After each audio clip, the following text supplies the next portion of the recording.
Hey everyone, this is the video tutorial that I promised many of you in the feedback that I left on Brightspace relative to the Unit 1 timeline assignment.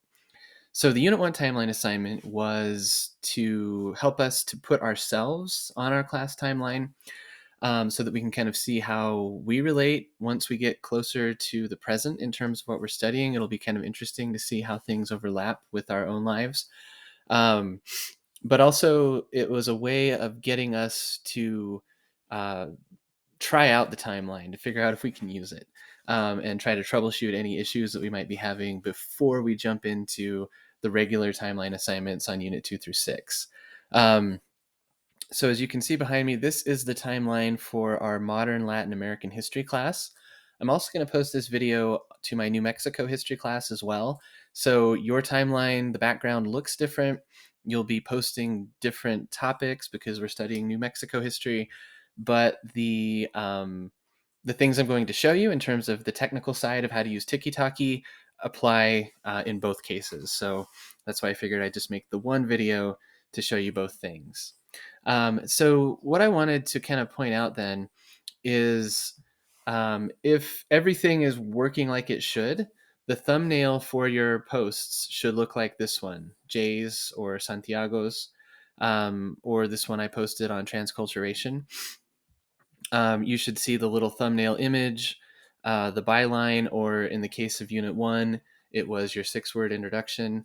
And then you'll have this More button. When you click More, you'll be able to see the kind of main body of the entry.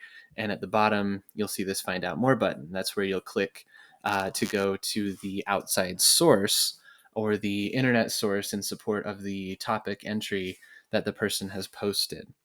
So if it looks different than that, there are a couple of things you can do to address it. One that often appears is the kind of just empty box where the image or video should be. So I'll show you how to address that. Also, if you see a lot of information here, then you know you've posted your text to the wrong spot. So first, I'm going to show you how to get images to post correctly to Tiki-Toki and how to get your outside source posted in the correct place. And then later on in the video, I'll show you how to address that issue of getting the information in the right area in the editor so that it doesn't appear in the thumbnail. All right, so let's see. I want to look at trying to remember which one of these. Let's click into Brian's. So he has everything right. He has the link to his website, but the image just isn't displaying correctly. So let's go in here and see what's going on. So this one is an Instagram post. And I've mentioned to a few of you, if you tried to add an Instagram or a Facebook or a Pinterest link, those just don't work with Tiki-Toki no matter what you do. So no need to worry about that. That's just what it is. And so something to know as you look for images, you'll need to try to use images that don't come from Instagram. On Leslie's, she has a New York Times image. So this one we could get to display correctly. So let me show you how to do that. I'm going to copy the URL that she has posted, and I'm going to open it in a new tab. So I'm just pasting that URL in here, opening it in a new tab. And so what I'm thinking is going on here is that, yes, this is the URL for the story itself. So this URL takes you to the story, but not to the image. So if you want to get the URL for the image, you have to put your cursor directly on the image. You need to right click or control click if you're on a Mac, and you need to choose copy image address. So I'm using a MacBook Air. I'm running Google Chrome. So that's why it says copy image address. If you're using Safari, Firefox, or one of the Microsoft browsers, it might phrase this slightly differently. But what you want to do is copy the address or the URL or the link for the image itself.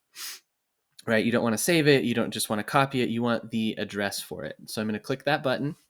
Then I'm going to go back over here to the timeline, and I'm going to paste that in to that box and click save.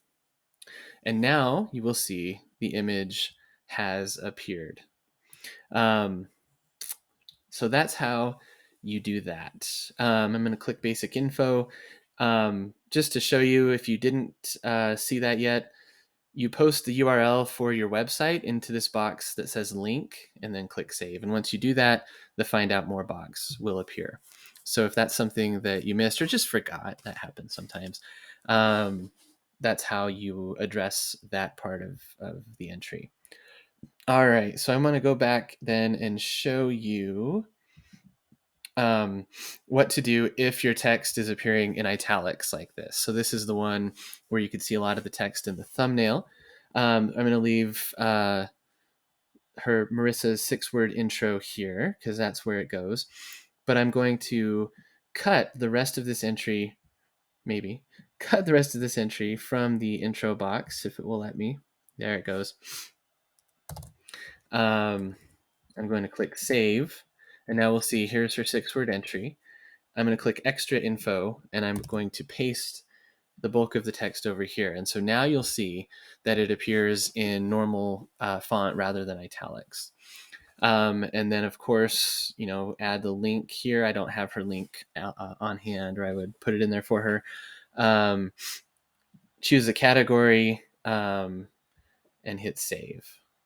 So that's kind of the gist of some of those technical things. I think we got kind of the big picture in terms of how you choose a date to place your post where it should be in terms of chronology on the timeline. If you have any questions, please let me know. As you might have noticed, the Unit 1 timeline was really about getting to know Tiki-Toki in large part. And so if you did anything at all for the assignment, you got full credit.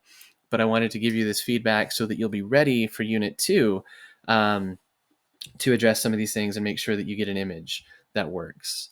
I guess since we're here, and if you're still listening to me on this video, I'll open a new tab and I'll show you how to search for images.